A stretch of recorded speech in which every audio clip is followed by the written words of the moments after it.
Welcome, wary internet traveller, to the strange worlds. I'm not sure how you got here, but no matter. Pull up a chair, get your favourite drink, and sit back and relax. I am one of your hosts, known as NocFortuna, and I am joined, as always, by... Troy, here I am again. Good to be back. I'm very glad Troy is with me again, as we're going to be discussing loot crates, microtransactions, DLC, and subscription fees. I believe that Troy can give us some absolutely crucial and very insightful insight into the inner workings, being a... put my keys down, excuse me. Being somebody who is a veteran and somebody who has been in those boardrooms, that fly on the wall, as it were, and is also very familiar with the business side of things. Now, I understand that me and Troy are a little late to the party. Troy was actually working on a video about this, and we'll probably follow up with one. Indeed, that is my plan. But here's the thing. You say we're late. I say we're fashionably late to the party. I say we're ahead of the curve, that people just haven't recognized what we're in for. Exactly. But no, in all honesty, the reason that me and Troy are now tackling this a bit after the fact is twofold. First of all, me and Troy are very, very busy people, and we can't do this every single week, so we have to, bounce things around, and then we sort of have a meet-up, and then we sort of discuss things that we want to talk about. But the other reason is, emotions were running very, very high as this was going on, As much as I like seeing EA get kicked as much as the next person, I wanted the dust to somewhat settle so we could actually have a reasonable discussion about this. And I believe that is, very important to have, because that's how we expand the Discord, is people not being shrill, people not screaming at each other, as fun as that might be. Say that for 4chan. Now, before I go any further, and before I throw over to Troy, I just want to take a moment for you. I'm going to quote some numbers to you, and now I'd like you to just think about them. Okay, here we go. 19 billion, 22 billion, 41 billion, 5 billion, and 8 billion. Okay, take a moment and just process that money, that eye-watering amount of money. You good? Okay. So, Troy, your thoughts on those numbers before I reveal what they actually are? Well, I suspect most of our listeners already know you're talking dollar amounts, right? Indeed, I am. Yeah, and you've hit on, I think, what is the core topic, or what should be the core topic when we're discussing loot crates and all the rest, is profitability for the publishers, not the developers. There's a difference there. Mm-hmm. Profitability for the publishers. And whether or not this is making things more profitable on the publisher side, or whether it's costing them consumers, which to me is a key core part of this whole discussion, mm-hmm. and where I think everybody should be focused on is because at the end of the day, it's money. And I do have some stories about this from my own gaming experience that goes back about 5 or 6 years when some of this stuff was first getting started. Yep, no, and I definitely think that those are stories that we'll be investigating. So just to put some names to those numbers, this comes from superdataresearch.com, and the 19 billion, 5 billion, and 8 billion comes from 2016, and that is the overall revenue. And then the 8 billion, 5 billion, and 22 billion comes from 2017. Now, I think it goes without saying that that 19 billion and that 22 billion are from free-to-play games and microtransactions, whereas the 5 billion comes from PC and games additional content, so DLC, and then the 8 billion is just from PC and console full games. Now, that is absolutely extraordinary. The fact of the matter is that microtransactions alone nearly double, in fact they do double, the combined revenue of the full game and the DLC. It's a very depressing state of affairs, especially for somebody like me, but the numbers don't lie. That's the thing about numbers, they just don't lie. And I think it'd be very easy to sit there and just attribute this to pure greed, to just sit there and say these people are just being greedy. I think that's a bit too simplistic. I think something that needs to be understood, and I'm sure Troy can attest to this, and I don't mean to come across as condescending or patronizing, but I think we sometimes lose focus on this. Games are really expensive to make, incredibly expensive to make, and it's just a cost that keeps going up. And when you add in things like diminishing returns on products, it's not hard to see where publishers are finding ways to, how can I put to maximize their profits Now, it's no secret that one of the biggest wet dreams for a lot of publishers, particularly 2K, who've talked about this, is that they would love to basically get rid of physical media altogether and just have complete online experiences and distribution. And I don't sound too conspiratorial about this, but the idea of creating self-containing ecosystems with the added bonus of them being able to take your user data and then sell it onto markets is a future I shudder at, but it's one I think we're heading towards. Now, as I said, I'm very biased, so let me just make my stance perfectly known. I am somebody who gives a middle finger to things like loot crates and DLC and all that. I can tolerate them conditionally. For example, in a game like, say, Smite or League of Legends, where there is a way for you to generate an income by playing the game, which you can then use to buy the loot crates, I'm okay with that, because most of the time the loot crate has things like just cosmetics. Okay, fine. I don't like it, but I'm understandable with it. And I don't mind DLC as long as it's good DLC that actually expands upon a already complete experience. Because, like, hey, that was a great cake. Now I want some more cake. But the idea of it just being completely digital really upsets me, because I am somebody who loves to collect. I mean, I'm going to blow your mind in a second here, Troy, but excluding my Steam library, so excluding digital downloads, just take a gander at how many games you think I have, how many physical games you think I own. So you say excluding your digital library? Yes. So these are physical boxes I own. Then I could, if you came into my room, I could physically give it to you, and you could look at it and touch it, and you could put it in the console. Well, I used to collect stuff myself, although I've moved away from it. I'm, fully embraced the digital revolution, I guess. I don't have very many. But back when I was kind of collecting those, I had probably maybe 200 titles. So I'm going to guess maybe you've got about 200. I have 1,440. Oh my goodness. And then for bonus points, because bonus rounds, I have over 1,000 books, and I have nearly 2,000 CDs. So I'm somebody who is very much I love collecting physical media, but that's a discussion for another time.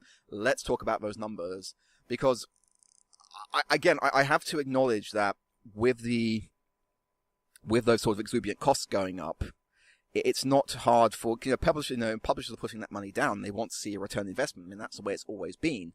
But I'll throw it over to you, Troy. I mean, what are your initial thoughts on all of this, as somebody who's in the trenches?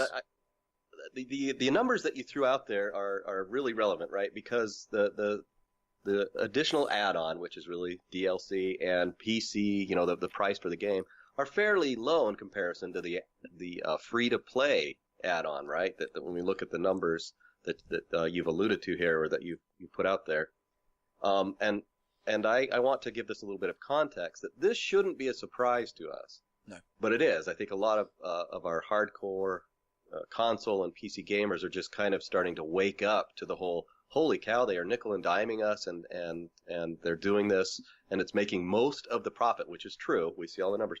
But we should have been aware of this, because it was going on clear back, 10 years ago in the early days of mobile, when a lot of these business models were getting started. Facebook as well. What's that? Facebook as well. Things like Farmsville and yes, all of that. Facebook is a perfect example. In fact, and I'm going to start with one of my little stories. Go ahead. From within the game industry. So back around, 2010? I'm not sure the exact date, so I might get these wrong. But the Walt Disney Company purchased a company called Playdom. Okay. And Playdom was making all of its revenue from free-to-play Facebook games at the time. And they purchased them for a big amount of money. It was about $563 million. And the reason that they purchased them for so much is because at the time, everybody was looking at the numbers and seeing this meteoric growth of companies like Playdom that was just making all this money off of free-to-play games. Mm-hmm. And so our executive team, John Pleasance was the guy in charge at the time, came out to those of us who were working in the console development side where I was, said, you guys need to learn from these guys, because they are making hand over fist levels of money. We should probably start figuring out how to integrate that into console and PC games. And so I was actually selected to go and embed with a team out there and play them for a couple weeks and find out, how their business model worked and how it all fit together.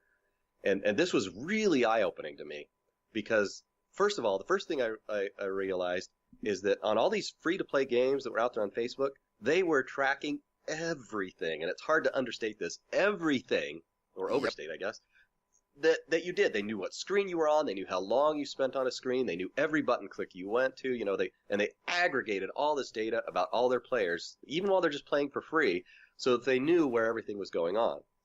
Then the next thing that was interesting to me is that they took all that data and in that aggregate they could do what was called A/B testing, where they would release two versions of the game, right? And they would send those out, and you could figure out based on where people now started to click, which versions were getting more sort of reception by the players. And they actually had it broken down into different things, like what was the revenue coming in, how viral was this, how much were they sharing it with their friends, how long were they spending in the game, all this stuff they could do, and they could test these different versions. And then here's the kicker. At the end of the day, they aggregate all this into like a real-time stock ticker on any given game so that they could see what was happening, and they could assess the profitability in real time of their changes, and then make changes to the game, all the time. And they made a point. In fact, they used to joke about it within the studio while I was there. They used to joke about it. Don't listen to your players. Listen to the money. Because players would complain about some of the changes they were making. Of course they would. They'd say, I liked the game the way it used to be, or I liked, how I could find things before. And they'd say, yeah, thanks for your input. But they would watch these stock tickers, and they could see in real time what people were actually doing, where they were actually spending their money, and how they were making a return on this. And so there was this joke. Don't listen to your players, listen to the money. And I think that attitude has come over now and infected our console and our PC side of gaming, where they're doing the same thing, where they're saying, don't listen to the players. The players are going to be angry. They're going to be upset. They're not going to like what you're doing. But there are going to be players who are going to adopt to this, and they're going to get in. They're going to spend their money, and we're going to make more money doing it this way than we would the way that the players think we should. And this is kind of the core problem, is that if you want to make a change in the industry, you can be as angry and as upset and run websites and just, throw a fit. But the fact that the money keeps going up, it's not going to change. Exactly, that's my point. It's all very well and good to sit there and talk a big game and talk about how you're not going to buy something or how you are going to support the little guy. But unless you actually place the money down or don't put the money down and keep your wallet closed, nothing's going to change. That's always been the case. And this is one of the reasons why, as I've said to you previously, I gave EA the middle finger many years ago, and I haven't picked their games up since. In fact, I don't even pick up from Activision or Ubisoft these days, because Ubisoft pissed me off just far too much. In fact, I think my only real people I buy games for, I'll actually go out and pre-order games for these days, are Paradox Studio games, Toei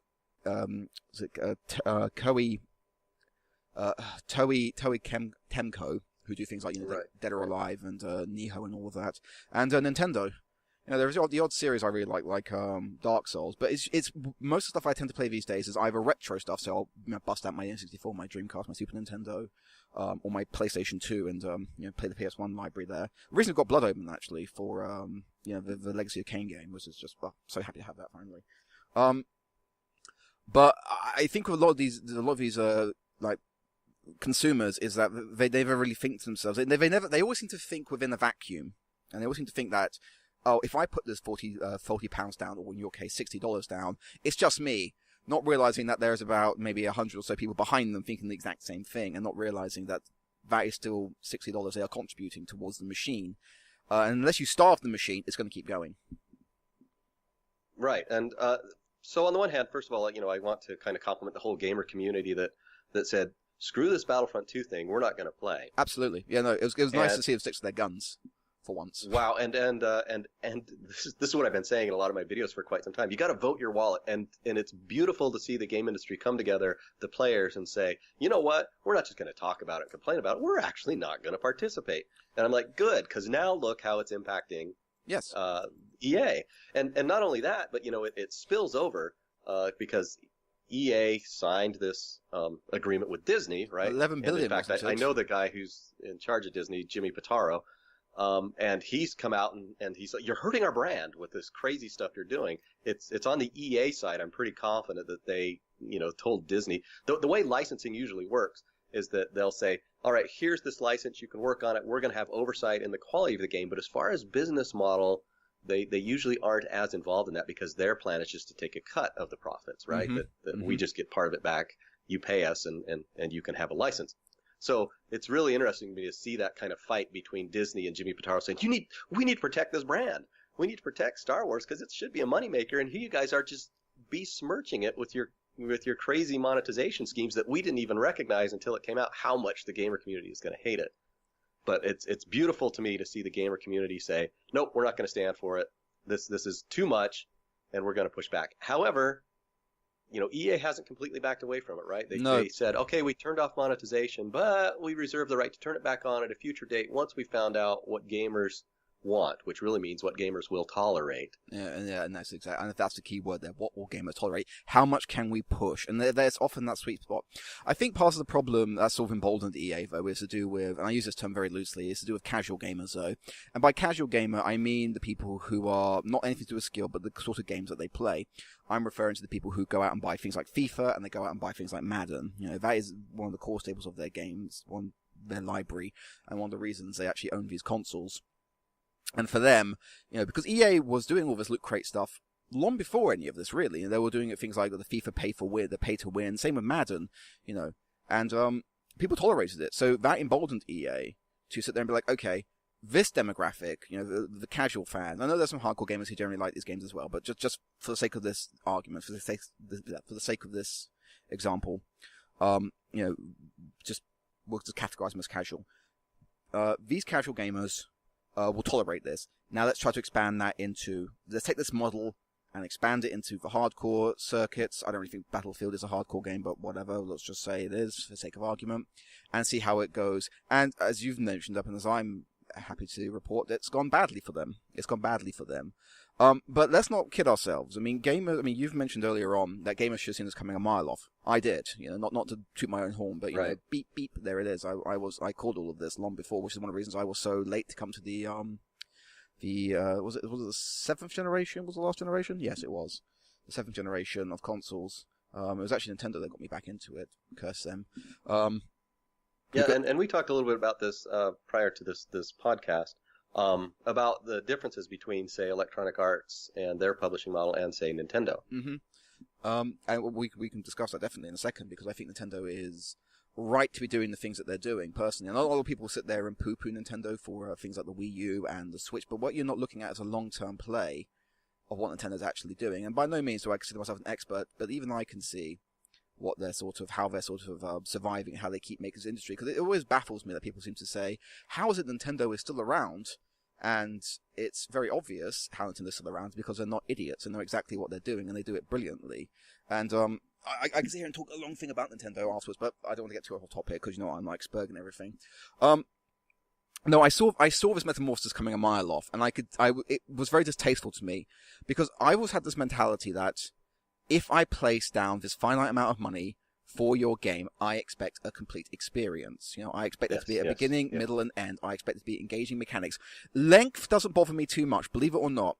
I can enjoy a game that's only an hour long. I can enjoy a game that's 50 hours long. I've been playing Nihon recently, and I've currently got nearly 200 hours in that, as you can attest on my Steam page. And we need to play that together, by the way, incidentally. But right, you can watch me fail repeatedly. It'll be fun. I'll be guided, because you can co-op that game together. So I'll jump in your worlds and I'll bare fist knuckle everything, go proper British old school boxer and everything, punch everything to death. Uncomplicated situations, stylizing for uncomplicated brain.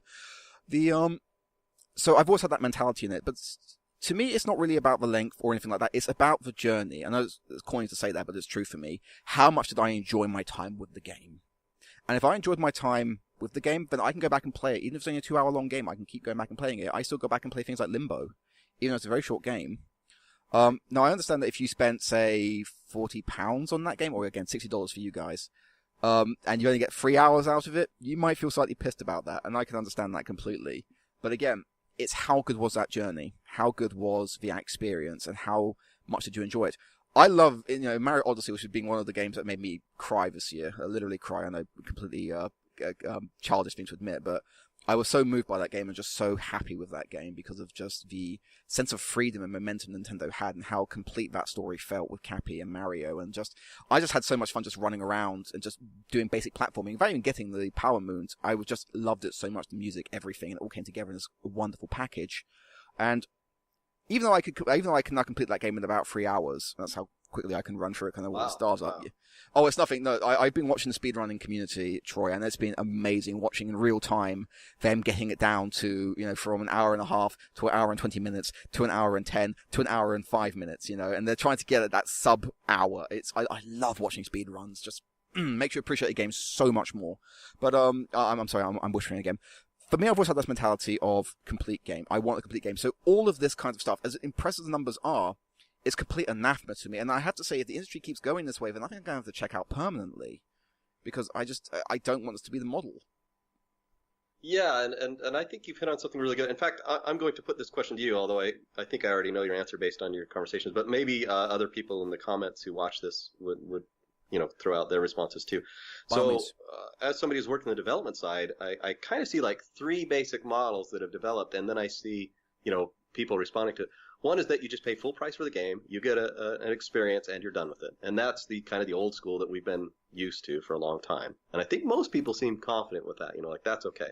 Then there's one where you pay full price for a game, and you end up with DLC that you can add on afterwards. And I'm kind of curious about, do people feel that that's okay? Is there a certain limit? Like if it's incomplete or the game feels incomplete without it, that seems to make people angry. But if it's an add-on that gives you more of the experience, like in my case, I think of Witcher 3, which I bought both of their DLC add-ons, and I felt like my money was well spent there. And then there's, this model of free to play, or allegedly free to play, is, that you don't pay anything up front. And then you do add-ons. You hit various paywalls or things to try and accelerate the time. And where I think maybe there's even a fourth model, and this fourth model is what I think Battlefront 2 is testing, and they've tested it in FIFA and these others, where they say you pay full price for the game and we have the add-ons afterwards. And that's where people seem to have drawn the line and say that is absolutely beyond the pale and we can't tolerate it. At least they say that, but if they're spending it in game, the publishers don't care. Absolutely. So what do you think? Well, I mean, I'm going to go backwards there. I think the fourth model works with the casual market. So it works with people who don't spend a lot of money on games anyway and aren't really connected with the culture. So these are people who just play Madden, and that's really all they play. So they're not going to sit there and look about what the big releases are in the following months and think to themselves, oh man, I need to have $60 here and $20 here, and so for them, I can understand why the model works for them. I don't endorse that model. I think that model is beyond greedy because it also incentivizes, I think, weak, lazy design. And I think it deliberately incentivizes publishers and developers to leave things out in order to generate more revenue for themselves. And I think that basically cookie cuttering it to basically cut your game to ribbons just for the sake of making, well, I can't say a few more bucks, but just for the sake of making money might in the short term give you revenue, but in the long term you're going to hurt your brand and you're going to leave a lot of gamers very, very, very angry, as we've seen. The third model, free to play, works, but only if the things you're selling off are either expansions that don't in any way, shape, or form harm the actual gameplay, or cosmetic things. And I would also argue that for that model to work, you need to have a way for people to generate that currency in-game itself. So it really is free to play. As I've also mentioned to you, that entire model's lifeblood is contingent on whales. Now, while I'm not really a big proponent of intervention and all of that, I've got a real problem with skin in the box mentality, skin in the box mentality, psychology. I've also had a problem with that. Because to me, it's preying upon people's addictions. It's preying upon people who, and they can. I don't sit there and say about terrible life decisions and stuff, but some people just do have chemicals in their brains that do make them susceptible to this, and that's really what makes this. I mean, South Park broke this down quite beautifully actually in their episode where Stan gets addicted to. I think it's the Canadian game, and the Canadian Devil sits there and explains the model quite well, the freemium model. But even then, that's kind of the quick and dirty version of it. But in reality, we still see it's a bit more insidious than even that. And I would actually like there to be some sort of protection measures, not just from, kids who don't know better and, spend credit cards and stuff. We hear that horror story all the time. But also from the people who do have, addiction problems. Yeah, one of the, side note here, I think one of the things that's interesting about video games in particular, and I haven't heard it about any other products, is that being addictive is treated as a positive often in their marketing. They're like, the most addictive game you'll ever play. Right. And can you imagine that for anything else? No. The most addictive cigarette you'll ever smoke. The most addictive alcohol you've ever drunk. Yeah. Right, exactly. But for video games, it seems to be okay. Yeah, well, no, because it's the idea of, I guess in a way, how can I put this? I guess it's because really games aren't seen as harmful in the same strata. Well, they are seen as harmful, but not in the same degree as, say, alcohol, cannabis, or cigarettes. Right, because I guess there's no physical harm, but wow, there's potential monetary harm. They market it, but I think if, like, for example, you said this book will addict you, no one's going to really get complaining about the addiction of, say, somebody being addicted to a book, unless it's Twilight or the Harry Potter books, in which case, no. Right, are books ever marketed that way? I just don't remember a book saying this is an addictive. Maybe they are page turners. Yeah, page turner. Can't put it down. Yeah, no. And there are some books that are generally like that. I be a bit nerdy. I mean, as much as I just despise Star Wars now, one of the book series I really loved was the Thrawn trilogy. They did. That was a good trilogy. Oh, have you read the Thrawn trilogy? Yeah, Timothy Zahn. Yeah, Timothy Zahn. I haven't read all of them, but I do remember that. Yeah, what little bit I delved into there, I was like, wow, this is really cool. Yeah, God, that was an insanely good book. But I might have to nerd about that with you another time, Troy. But so the third model I can tolerate, but I do think there needs to be some checks to protect kids and also people who are vulnerable to that addiction.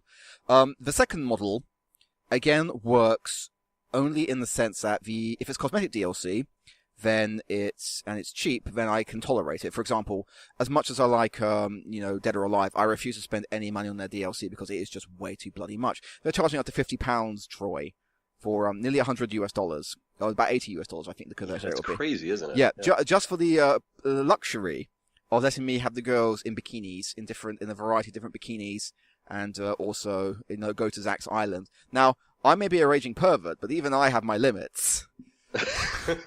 Okay, but they're hoping that you don't, right? Right, exactly. And this goes back to Playdom.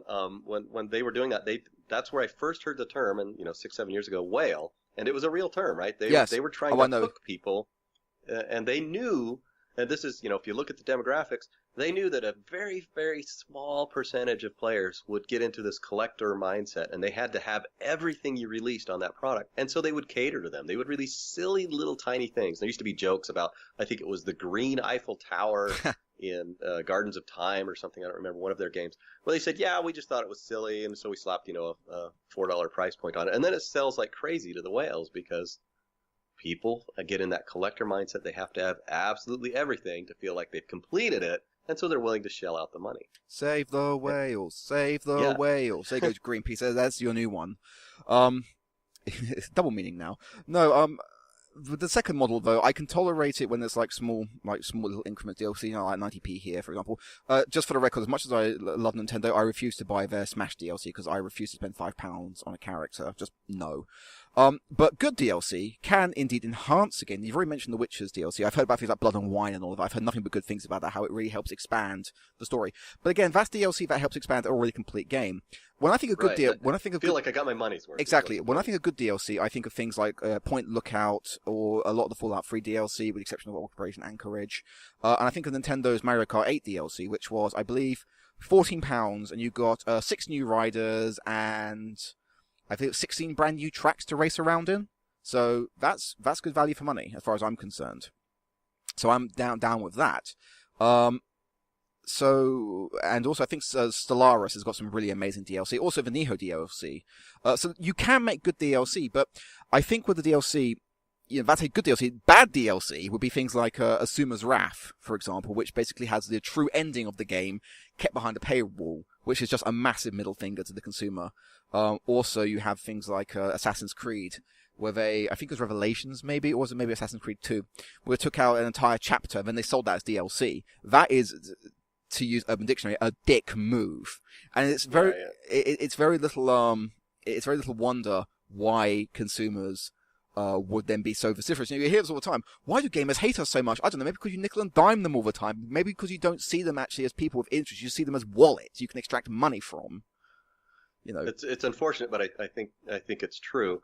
There is, well, I have a lot of questions I want to put to you, but so there's a certain element. I'm going to go to Disney Infinity here, where brand is very important to most people, most publishers in particular, because they want to be able to continue to sell to their customers, especially if they're planning on doing sequels. Yep. So with Disney Infinity, and this could go off into the side here, we initially launched that game with power discs. The power discs were sold in blind packs, and we were modeling it a little bit after, Magic the Gathering, where you didn't know exactly what you were going to get. Our thought was, and we were naive at the time, but our thought was, well, this is kind of something you do off on the side. It's mostly cosmetic stuff. It's mostly little add-ons. It's nothing that you need to complete the game. But we think that some players are going to find some interest in that, and they'll open it. They'll think it's fun. They'll go over to the friend's house. They'll share. There'll be a secondary kind of trading market, and we'll build a community around it. What we learned from that is that because of the collector mentality, there emerged people who had to get everything, right? They had to get every power disc that was available, and they became actually angry with us. Like, you're selling these blind packs, and I feel like it's exploitive. Like you're trying to just take our money, which wasn't really our intent. No. It was more of trying to be, some sort of fun early version of a loot crate or something.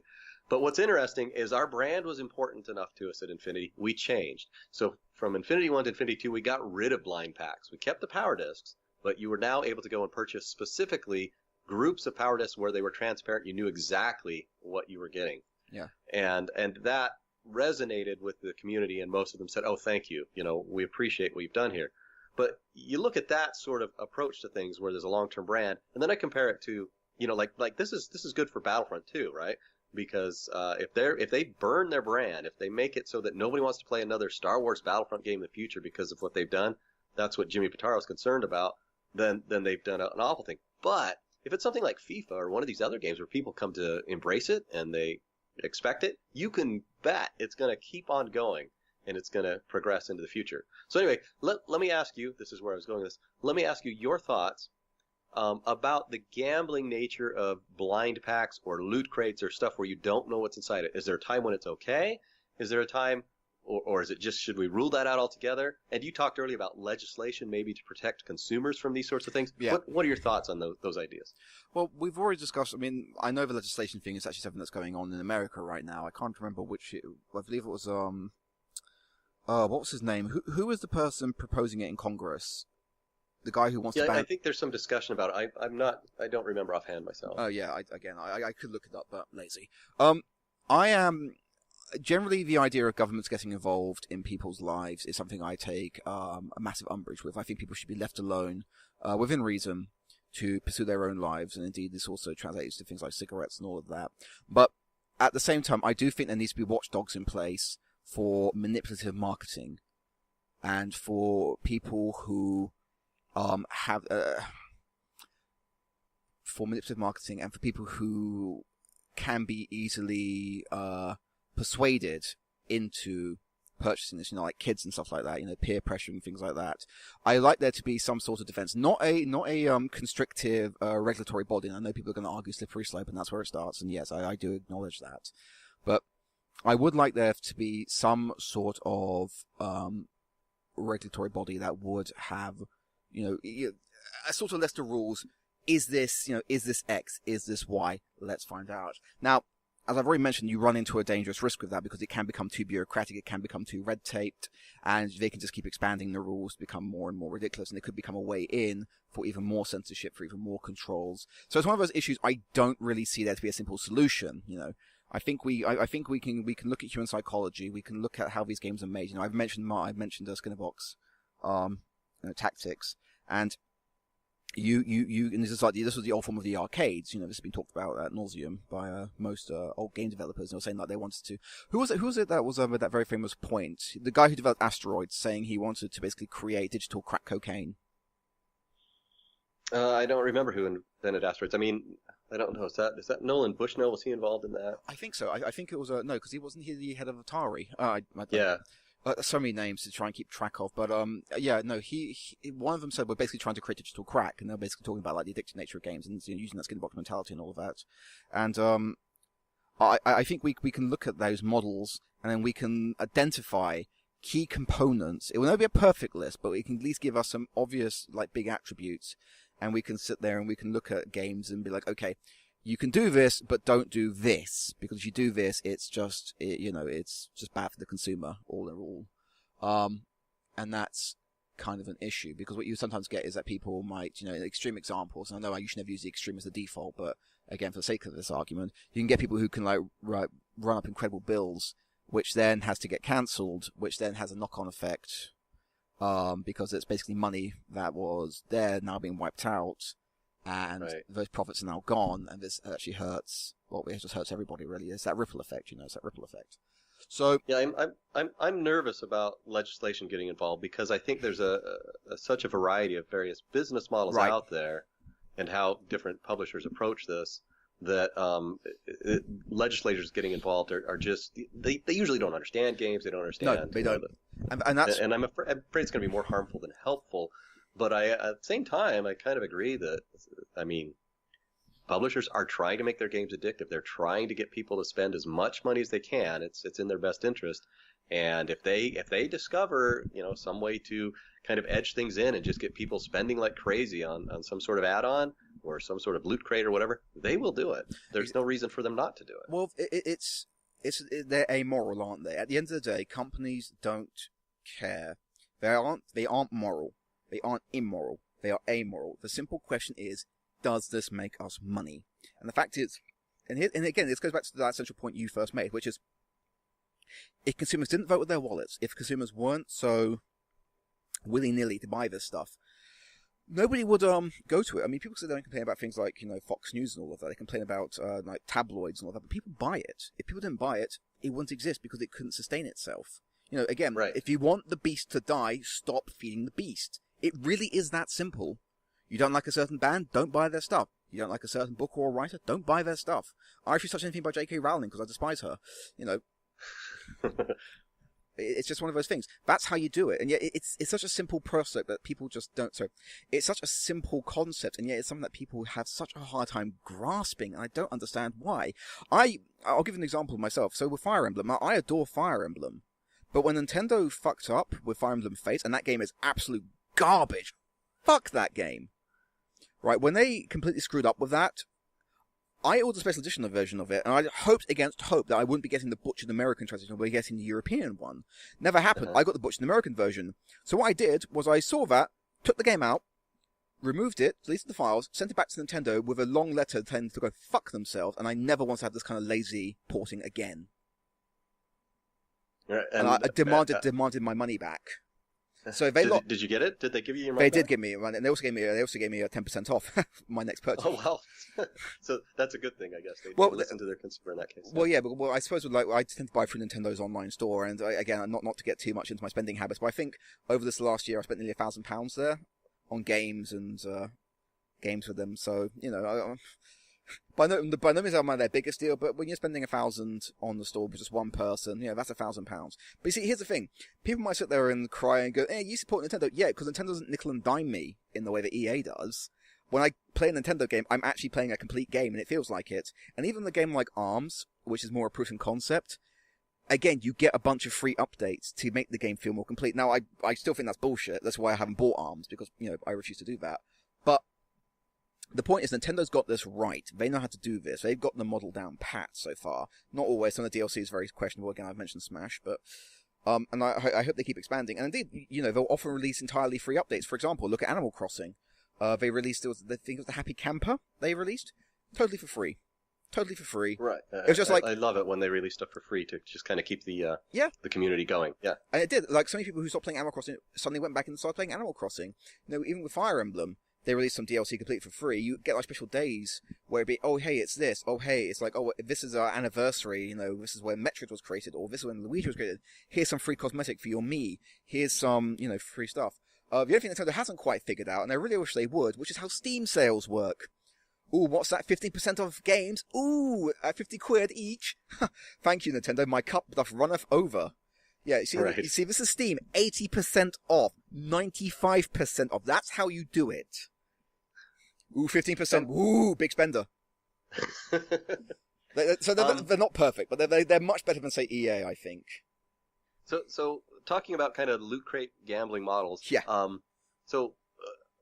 My own opinion is I think that Blizzard for the most part has done this pretty well. At least I don't hear a lot of maybe I'm missing it, a lot of complaining about how Blizzard handles things. Yeah. I've been playing Hearthstone since beta. I have yet to play Overwatch, but what I read or what I hear from gamers is that we're okay with these sorts of loot crates. First of all, Hearthstone is free to play. Yep. And so people don't seem to mind that even though your card collection is a big factor in your success, the fact that you can play it, earn your coins, your gold, and then eventually buy new packs of cards is fine. But then on Overwatch, you put money up front and buy the game, and then everything afterwards is basically cosmetics, add-ons that are kind of, show status or show, how cool things are, but it doesn't really turn into a pay-to-win model, is my understanding on the loot crates for Overwatch. Right. So it seems to me like Blizzard is doing all right with their consumer base, and I would hate, for regulators to come in and say you have to shut that down. Right, exactly. It feels too much like gambling. Yeah. Exactly, and that is definitely the other side to that argument. Which is why I was very reticent in the way I phrased a lot of it, and I had to be, and I'm still not entirely committed on it, because I do understand that it can get very murky, and we all know how politics is often, lots of double speak and all of that, and they will just find it as a way to just get more control over something. But with something like that, with games like that, again, when it comes to cosmetics, I don't think most people really care about loot crates because it's kind of a take or leave. But when you start having things hidden, like things that are actually important to the game, or enhancements, and you uttered the key word there, pay to win models. Right. People are very hostile to that because you are basically giving an unfair advantage to somebody else because they decide to cough up, $2 here or $3 there or $10, whereas you want to play the game literally. So, especially in like a competitive game like Battlefront, it's no longer about skill. It's not about how well you've mastered these mechanics, or how well you've learnt this class, or how well you can use the weapon. It has come down to how much money have you coughed up. Right, and it's now I don't know the details on what Battlefront 2 is all about, but I saw a video just yesterday where one guy said, "I spent $100 on Battlefront 2, so you don't have to," and then he talks about I saw the exact same one. Did you see it? I saw the exact same one. I saw that exact same one. And how he upgraded his Starfighter or whatever, and how he was so much better than everybody else now. Yes, the A-Wing. I remember that exact video. The A-Wing, yeah. And maybe you sent that link to me. I don't know. But I was like, yeah. So on the one hand, he's making a great point. On the other hand, he spent $100. Well, no, but the thing is, like, but he was reviewing the game, so I don't mind him spending that $100 because that was purely for a review, and that was to give you. I mean, I love that video because that gave me proof positive that EA was full of shit, and that EA was still going to. I had such a foul mouth, and I had such a sailor's mouth. Anyway, make my mother cry. But I really appreciated him doing that because it showed us, black and white, there on video, that this was a tangible way for you to get better at the game without any effort, provided you have no sense of responsibility when it comes to money. Okay. Pay to win, exactly. But the thought is, as I see that, and my mind goes into the spot of like, well, a lot of gamers are going to be turned off by this, but there are going to be some gamers who are going to look at that and go, oh wow, I can be better than everybody else just by dropping $100 on this game. That's worth it to me. And those are the whales. Those are the ones who are driving the money system. Those are the ones that EA is reaching out to with these sorts of programs. And that's what makes this such a difficult thing to make sense of, is because, like I said, way back with Playdom, don't listen to your players, listen to the money. If they're spending money to get better, and there's enough of them doing it, and we're making profit on this, we're going to keep on doing it. And sadly, I think that is the truth. It's sad, but it's true. It is, unfortunately. As AC/DC said, money talks. It really does. It really unfortunately does. But again, my objection to that is, well, twofold. First of all, money is never a substitute for skill. And the fact of the matter is that I see, just because you've stuck a couple of $100 down and you've got yourself, 20% faster movement, or 5% faster rapid, or a 2% modifier on your reloading capacity, which is great for journalists because it can compensate for the fact that they're shit at video games most of the time. But right. and they're not spending their own money either. Yeah, right? exactly right. So it's fine for them. But I think it completely taints the experience for the first bit. It also robs players. The fact of the matter is, the players who are really good at the game, who don't need to spend the money, are still going to kick your ass anyway, because it isn't about that money, it's about that skill. Unless you start getting to like very ludicrous levels, which I believe EA was, where you would basically you'd be gimped unless you did spend money on it. And, fighting with a handicap is still fighting with a handicap. And, don't misunderstand me, I appreciate there are lots of handicap gamers out there, as I mentioned to you. I know it's not related, but it still amazes me. One of the kids I work with has cerebral palsy, and he plays games with one hand. And he can still kick my ass at most fighting games, so... I think that's awesome. What a way to, be freed of your... disability. Exactly. Or whatever, right. But I sent you that link to that kid playing Zelda Blind, didn't I? But both the speed run of it and also the kid who was blinded by both eyes, but he finally completed Ocarina of Time after I think like 5 years or something. Good for him. But that's completely unrelated. But deliberately manipulating your game to give one player disadvantages and then try to use it to encourage them and force them into spending that money. What you're going to find you're going to do is that you're going to have that initial spike with players, and then once they see the system in clarity, they're going to leave, and this is going to leave only the whales fighting whales, and then they're going to get bored and they're going to leave. And then what you're going to have is that the long-term ability of your game profits go completely down. So rather than those little increments over a long period of time that increase to a stable income source, you're going to get those big injections, and then it's going to dry out to nothing. And then you've got a property that no one's playing, and all this money, you may have got an investment on it, but then, people are going to talk, and eventually that sort of hype machine is going to go down, and you're going to find that people aren't going to play the game. You're going to get a damaged brand, you're going to get a tainted image that EA already has. And then what it's going to lead to, essentially, is, even if you do release games, even if they're the most fantastic games in the world, so much damage has been done that people just aren't biting anymore. It's fool me once, shame on you, fool me twice, shame on me kind of deal. So let me ask you this other question, because another factor that I think is part of this, and something that I think is unique to the PC and console, or at least is the difference between a single-player game where you have these loot crates or add-ons, like you've seen a lot of mobile games, where people kind of just do it to advance their gameplay. Like you build up my Smurf village with Smurf berries or whatever. Yeah. But then in multiplayer, this is a console PC sort of thing. That I feel like the push, and I'm asking, not so much telling, but I feel like there's more of a push to go and spend the money once it becomes a competitive endeavor. When people are having to play against each other, that if they're into it, they feel more of that. Well, I have to compete, so I have to spend the money. Whereas when it's single player, they don't feel that same compulsion. Oh no, do you think that's true? Oh no, I think that's completely a fair statement to make, because again, you can see tangible data. People, it's like it's the same mentality that pushes people to do drugs and stuff. And I know I'm being somewhat cavalier in that comparison, but it really is. I've got to get bigger, I've got to get stronger, I've got to get faster, I've got to compete here. We hear this things like with the steroid scandal back in the WWF all those years ago, and also in like football and even baseball. To compete with each other, there was that real culture of having to find ways to get bigger, better, stronger, and get results. And the fact of the matter is that most people have a skill ceiling they reach. But if you can go beyond that, and whether it be for enhancement drugs, study aids, we see this and it's not just in games or even sports that have this, we see it in things like studying, people taking things like Ritalin and all of that to get studying and, make those grades and stuff. There is that real sort of culture there. So gamers themselves will definitely have that, because when you're in a competitive market, people want to win. They want to feel that adrenaline. They want to feel that euphoria, that high from crushing people. It never occurs to them that the reason they've done it is because they've got an edge. And again, they've got an edge because they paid the money for it. They sincerely think it's skill. And so they're happy to keep expanding and keep paying into that system, because for them, it's a way for them to, stay in the game and stay relevant and do something they keep loving. But eventually, I think that, again, I would hope that reality hits them, that actually it wasn't skill necessarily, and there are consequences to what they're doing, and ultimately it not only does it hurt the purity of the game that they're playing, but also the fact of the matter is you've spent money on something you don't tangibly own, right? And also could disappear any day, right? It could disappear any day. It disappears any day, but also eventually you're going to get bored of the game. This is the problem. I loved Smite. I played so much Smite. Now I barely touch the damn game because I'm just tired of it. It gets burned out on it. Yeah. Yeah. Same with Overwatch. My friends loved Overwatch when they first got it, and now many of them barely touch it. Now some because they said it's been screwed up by Blizzard, but most of them just don't touch it anymore because they're bored of it. They want to find the next thing. Right. So I think that yes, there is definitely that nature. That competitive edge because you're fighting against tangible people.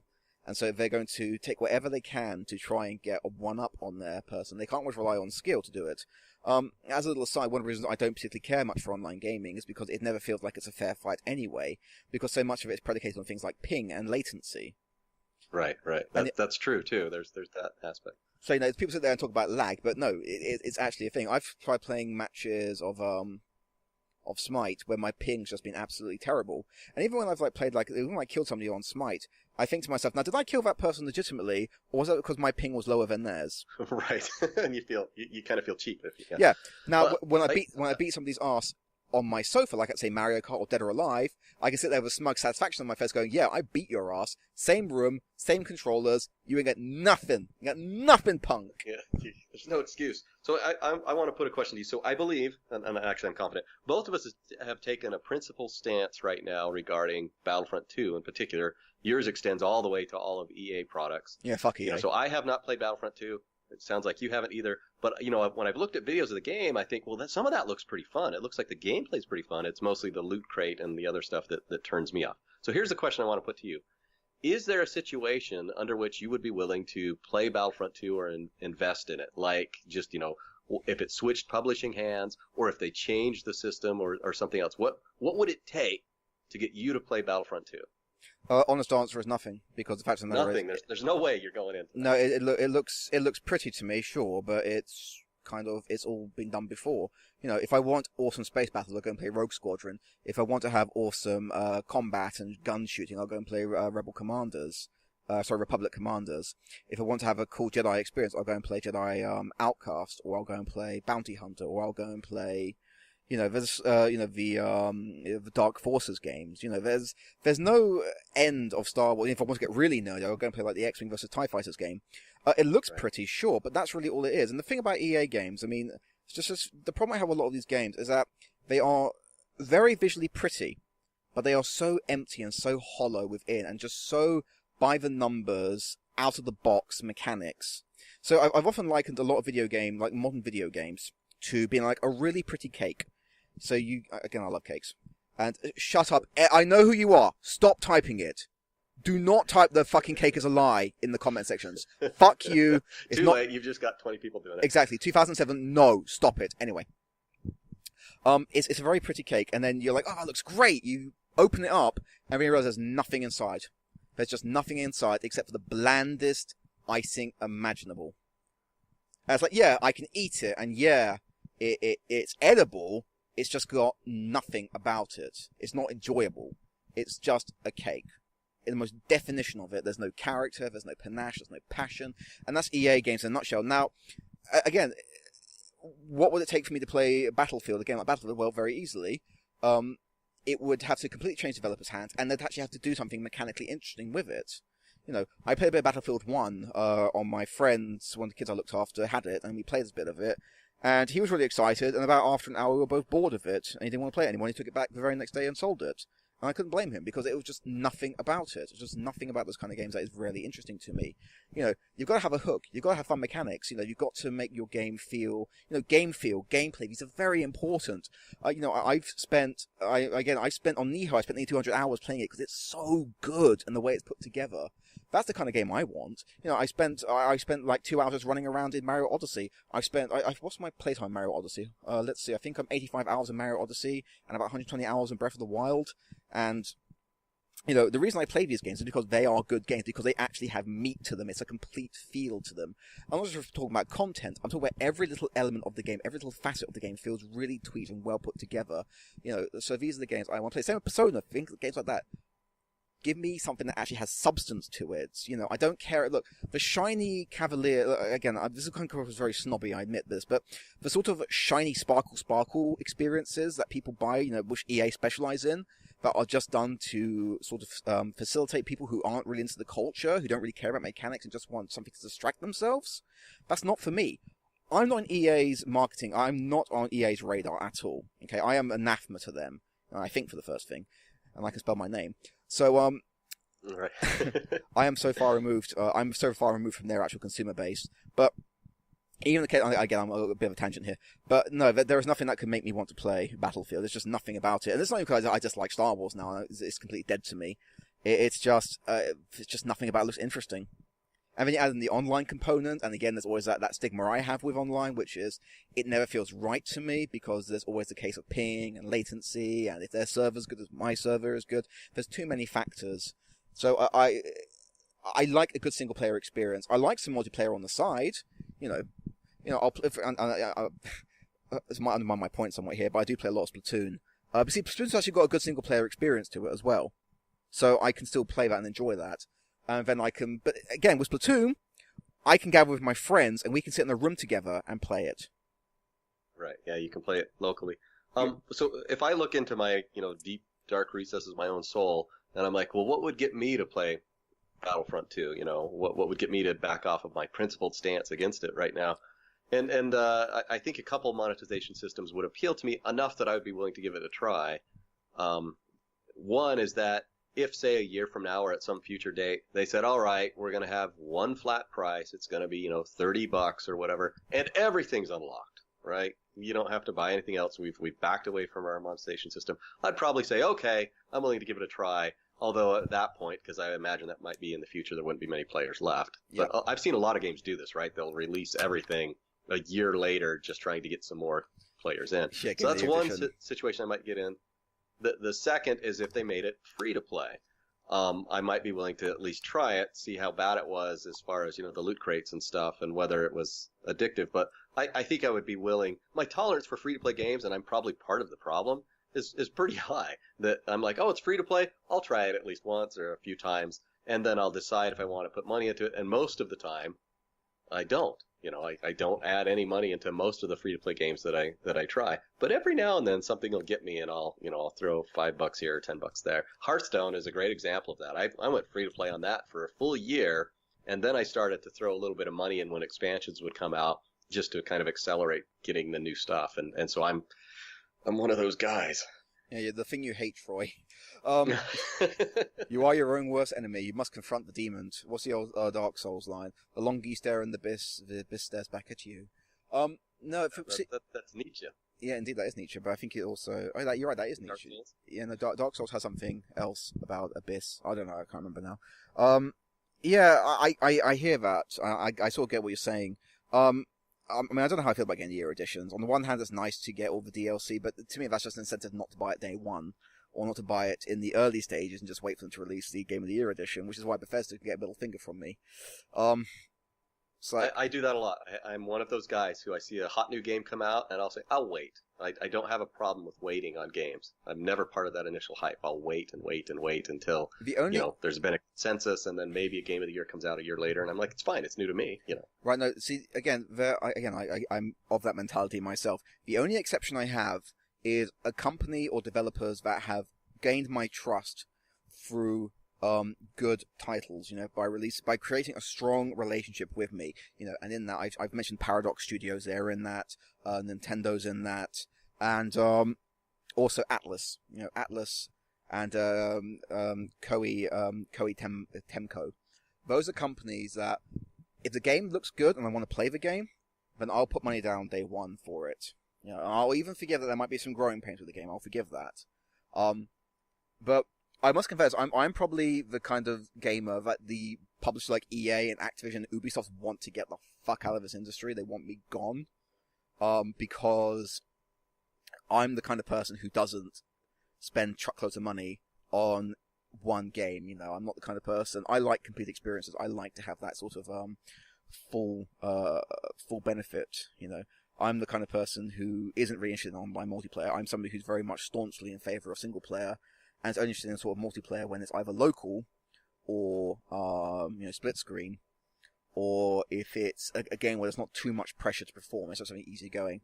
Now, I had to cop some of the free-to-play games I have got. I had played like Smite, for example.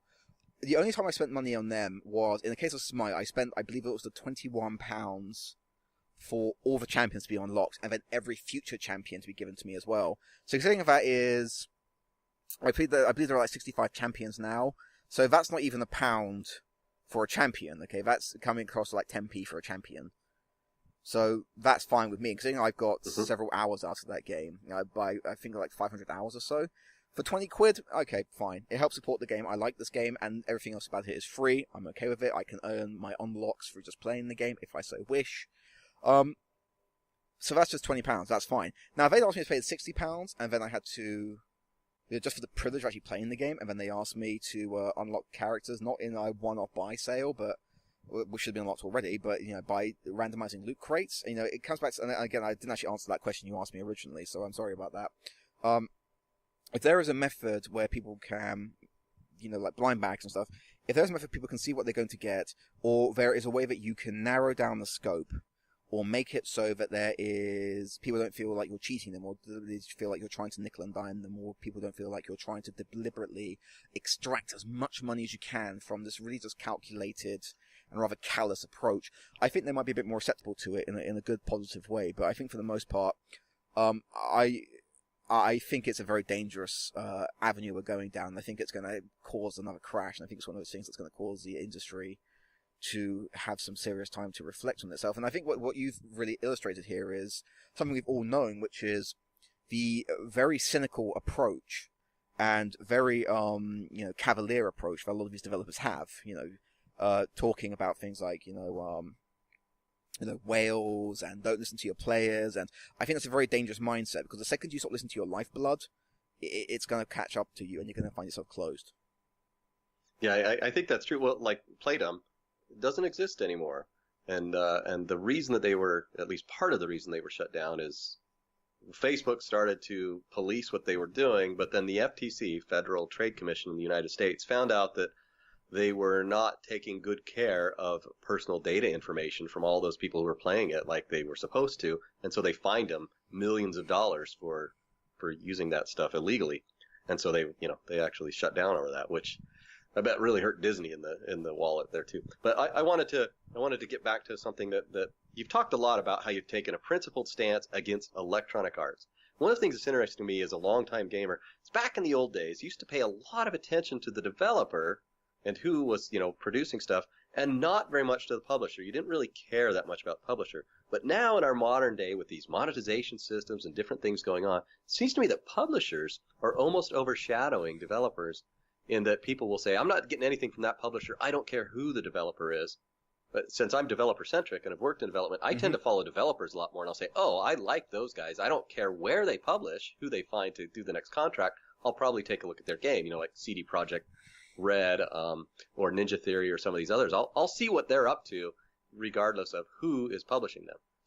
So do you think that there's been a shift now that people are more concerned about publishers than developers? I think so, but I think it's not uncalled for. For example, you talk about developers. Well, I follow developers as well. I keep up with what developers are doing, and some of these guys are like, it's who they're getting published through is when I start to have concerns, because you can guarantee that they're going to have a process and it's going to kill it. This is one of the reasons why I think everyone had an audible groan when BioWare was bought by EA. Because everyone immediately had flashes of things like Origin Systems, they had flashes of things like Westwood Studios. And this Westwood Studios is a good example. Yep. Yeah, and Bullfrog.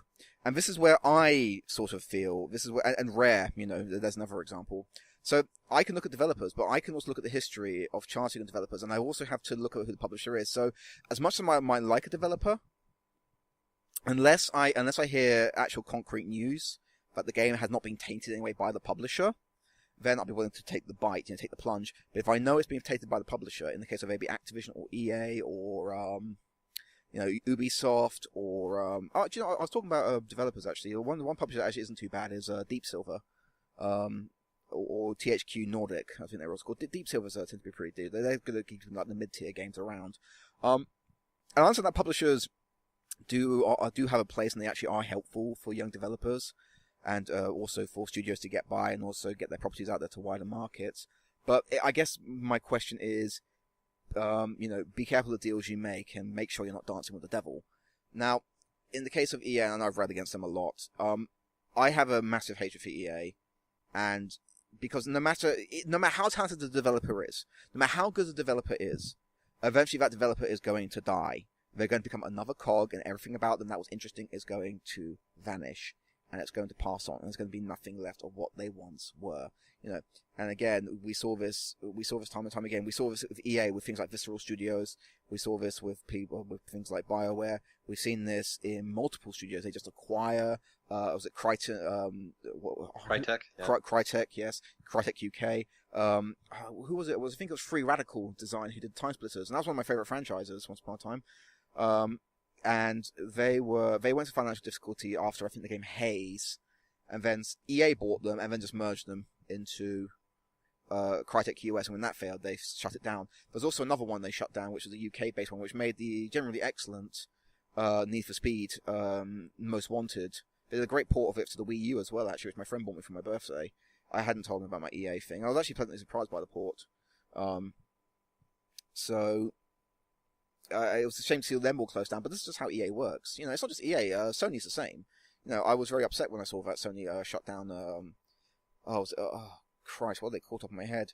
The one that had the owl on it. They used to make. They made was it like Psygnosis? Psygnosis. Thank you. Yes. Yeah, When they closed down Psygnosis, I was really upset by that. Yeah, Psygnosis used to have a real reputation as being very creative and inventive game style. Yeah. But again, it just comes down to money. It just comes back to money. And I guess, again, sort of dancing around your issues, going back to your question, I follow developers. You know, I do follow developers, and I do look at what they're coming up with, you know. But I'm also always constantly aware of the fact that the developer exists only on the whim of the publisher. And if the publisher doesn't want something, or the publisher is unhappy with a pressure put on them, then they tend to have, you know, bad games come out of it. You know, I know I took a bit of a dig at Bethesda, but I had to confess one of my favorite games of last year was Doom, and I was pleasantly surprised by Doom, and I really loved that. So I was looking forward to development of it. I was following the developers of it, and I was a bit wary because, you know, Bethesda, they're publishing it. Bethesda's not very good with their Bethesda's very good at releasing you know, buggy games that barely work originally, and then they fix it down the line. But no, I took a chance with Doom because it looked really good, and I was pleasantly surprised by it. Sorry, Doom turned out all right. Did that answer your question? Or did I just meander too much? No, I think I asked a question that was kind of more binary, and you nuanced and shaded it to saying, well, sometimes it's the publisher, sometimes it's the developer, but publishers are, and I believe it's true, they have a bigger sway over developers now than I think they did in the past. Although I also believe that with the rise of independent development, that developers can make it on their own just by developing and going direct to consumers. And this is one of the things I love about Steam and digital distribution. And Patreon. Yeah, and Patreon, exactly. I'm trying. God, I'm trying, but I digress. I need to get back to working on that game. It's been so long. But again, sorry, that's just a little side there. Yeah, so I've got a question to ask you, Troy, because again, you've been in the forefront for all of this, and you've been around for a very long time. And one of the big ones I've mentioned in the past, and this is one of the reasons why I'm such a staunch defender of Nintendo, which is the astronomical increases of budgets for games. That it just keeps getting bigger and bigger and bigger. And as we've mentioned in the previous, Strange Worlds, what we've had is a case that games have looked prettier, but they've never been more mechanically simple or more mechanically, as mechanically shallow, you know, or content shallow. Because the fact is that you're having to pay for those graphics, the shaders, the physics engine, the actors, the artists. It leaves very little for the actual programmers, and you've got to put it all together, also then be understanding the constraints of the power you're in. So my question to you is, do you think that one of the reasons we're seeing this is to do with the massive amount of just huge amounts of budgets having just going through the roofs, and then the case of diminishing returns we see? You know, I think it was Capcom was saying they had to sell a minimum of 1 million to just break even, which is very hard for most properties to do, let alone even established ones, unless you're Nintendo, of course. And then the follow-up question to that, a secondary question to that is, do you believe that Nintendo's approach of sticking with slightly underpowered technology, because you're not going to see a massive leap anyway, is the better way to go, as it keeps costs down, and it allows you to turn a greater profit, meaning that the pressure is not there in the same way? A great question. So as to the first part, I do think that budgets are continuing to grow. I think there's actually what I would call cinematic envy for a lot of developers and publishers. They want to make not just, you know, a game that appeals to players, but something that's so beautiful, so out there technologically that people are drawn to it. And so it's very much like movies, I'd say. It's kind of a hit-driven industry where they put tons of money, just like they would dump a ton of money into a big action blockbuster, lots of people, and then they market it really hard, and they hope they're going to reinvest or recoup their investment and make a big profit. Because when it hits, and it hits hard, they do make all sorts of money. So I think there's a real drive among the big publishers, the big titles, to try and be like a blockbuster movie, right? And it's the same there's sort of also thing. the component there as well. And we mentioned this in the previous Strange World, that a lot of developers / writers have basically penis envy and want to be taken seriously. So they think that the way to be taken seriously is to make interactive movies. and not Right. care about the medium itself. And they have a real chip on their shoulder about that, looking at you, David Cage, and also thanks, Uncharted. Anyway, continue. Right. Well, and sometimes they're really successful. This goes all the way back to Chris Roberts and the Wing Commander series, which, he pioneered kind of some of that cinematic feel and clear back in 1990, and gamers ate it up. And it became, a whole franchise. And then he said, hey, I'm done making video games. I'm going to go make movies. And he went and did a Wing Commander movie, and it bombed. And now he's back making Star Citizen, for games. So that was the first part of the question. The other one is about how does Nintendo relate to all this? And I have kind of mixed feelings about Nintendo because I believe that Nintendo does a pretty good job of innovating and being player-centric, where they try and make games that really focus on the player's experience. I think there's a long history from Miyamoto to make sure that the games just feel good and the players enjoy their experience. So that's, I see them as player-centric, and that's good. The developer side of me has always had a difficult time with Nintendo because they're not very supportive of their developers in terms of tools, technology, and just general support. And so whenever I've worked on a game that involves Nintendo, you kind of have to suck it up and go, oh boy, here we go. It's going to be, a lot of difficulty in getting things to work that are much easier to get to work on the other platforms. Although they've gotten better over the years. Yeah, they have. But it's funny because you end up with this mixed feeling like, oh, Nintendo, wow, I bet they make a great game that they're going to publish themselves, a Mario game, where they both develop and publish, and those are going to be awesome. But you're not going to see too many games coming from outside developers that are going to hit hard on a Nintendo platform because of that difficulty of development. Right, but that was more about development. I asked, again, just to reiterate, do you think Nintendo's approach about using older technology that's not as powerful is the right way to go because it keeps budgets down and it also not guarantees, but it increases the chance of a higher return? Yes, I think it's a business model that makes a lot of sense. Nintendo's been counted out, but they kind of have like this. It's almost like every other console release they do is a hit, and then the other one is a miss as they're always exploring stuff. But because, like you said, they use a little bit older generation technology, that their risk, their exposure isn't as high when they develop that. So, like we had the Nintendo 64 does really well, followed by the GameCube, which does moderately well. Which is what followed. Is the Wii next, I guess. The Wii does really well, but then the Wii U doesn't do so well, and now we're up to the Switch, and the Switch is doing well. And you kind of see this, like they're experimenting and they're building, but they're always generationally behind in their technology. So I think it's a good business model. I think it's working for them. It's shown that historically that they know what they're doing, and I have learned over the years, do not count Nintendo out, even though Wii sales or GameCube sales are tanking. And they'll just be back, and they'll be back with something that's cool and innovative, and maybe that'll hit. So now, you mentioned something about the Wii U, but again, this again, since we're discussing finances and money, this all sort of ties into it. Now, you say that the Wii U was a failure, and indeed, many people seem to have that mentality. And so do I, to an extent, but simple console sales do not make the complete picture.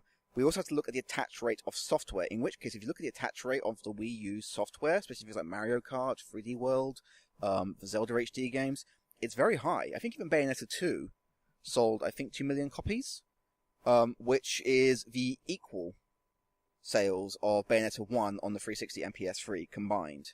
So, the attach rate is the same as the Switch. The Switch is, not only is it selling phenomenally well and very high volume, it's also got a very high attach rate to its software. I think it's in the 1-to-1, 2-to-1, or 3-to-1 range, which most developers would kill for, as would most publishers. So right, you've made an excellent point there that Nintendo's attach rate for the games they make of their own, usually their Nintendo specific games, is very high, and they do very well with that. So not only do they make a profit with the machine, although with the Wii U, one of the ways you could look at it was they actually made a loss with that machine. But the first time they actually made a loss with their machine. But they quickly made it up in revenue. But and again, I've told you the IGN story where I made a comment to IGN, which got me banned, and they got very pissy at me. Which was, and just to paraphrase, there was an article on IGN, and we see it even here, like some of the articles spinning around about how the PlayStation 4 is the most dominant system ever. It sold 17 million units, and I basically flew in and said, okay, yeah, you're right, it sold 70 million units. Fantastic. However, number one, Sony's making a loss on all those units. Number two, let's look at the attach rate of software on these 70 million units. Oh dear, it's not actually that great. Bloodborne, their big killer app, sold only 2 million units. You were banned for that, really? Yeah, I was banned for that. I basically made this comment about how simple volumes of units shipped as consoles, particularly when the console is a loss, is a poor way to measure the success of an industry or indeed a brand company, especially someone like Sony, who's in the red in pretty much everything except for their games department, and even then, that's still not doing massively well. It is foolish and wishful thinking to have essentially a double standard, where you sit there and you sit there and constantly predict, say, soothsay Nintendo's doom, and Nintendo should go third party, even though Nintendo was fine, and they're constantly turning a profit, and they're constantly making revenue, and their attach rate to their software, to their hardware, is very high, compared to, say, someone like Sony, who you want to be the person, it's actually, when you actually look at the numbers, when you actually crunch the numbers, it's not that great. It's good, and they're going by, and honestly, I want Sony to keep going, because I think a healthy industry is one that has multiple competitors in it, and multiple ways you can go and experience gaming, and cater to different needs. I mean, I threw Uncharted under the bus earlier, but especially in my last, in the last Strange Worlds we did, but I still acknowledge that game has a right to exist, and people can enjoy it, and they should be able to enjoy it. It's just not for me. I fully acknowledge that. But again, so that was IGN. Yeah, IGN. And so I made this. I mean, to me, your analysis is dead on. I think everything you've just said there about attach rate as it relates to consoles and profitability all makes sense. So that just goes to show me once again that our consumers, or the consumers, are better informed about the business than our IGN pundits. Yeah. So So I made that comment, and then I got a bunch of Sony fanboys raging at me, and I basically just sort of smacked them around for a little bit and pointing out to them. I pointed out. I think one of the funny ones was they sat there and said they were talking about like attach rates, and they pointed out that the Wii was a colossal failure because most of the games barely sold 1 million. And I pointed out that not only did the Wii have the highest sales, things like software like not only just Wii Fit, not only Wii Sports, but things like Wii Fit, Mario Kart, Mario Galaxy, and all of that. Certainly higher than anything the PS3 had.